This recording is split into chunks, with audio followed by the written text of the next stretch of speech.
few months.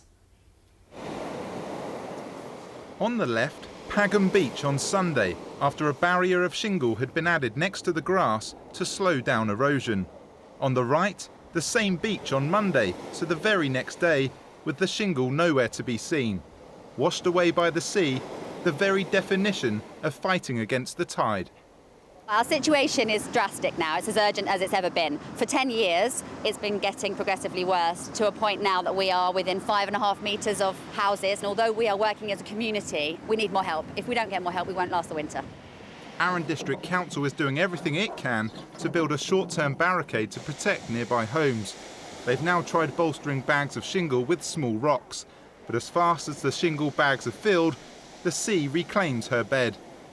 A shipment of large Scandinavian rock has been ordered to shore up the defence. It was meant to be here 2 months ago.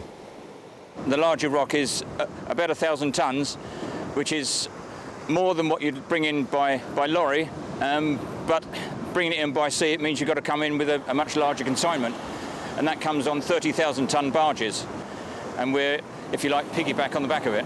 The supply chain for rock is not an easy one, and we are somewhat beholden to others to get it here when it's needed.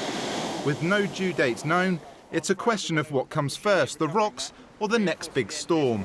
A race between Mother Nature and a cargo ship from Norway.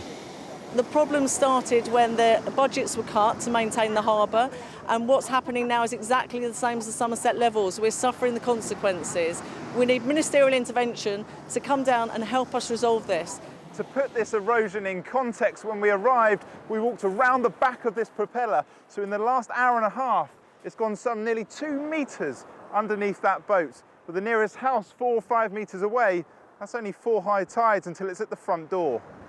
In February, Community Secretary Eric Pickles visited to assess the situation, but a long-term solution is yet to follow. His department was unavailable for comment. Today, local MP Nick Gibb said he's pushing for the Environment Agency and Natural England to cut a channel through a nearby spit to relieve pressure on the beach.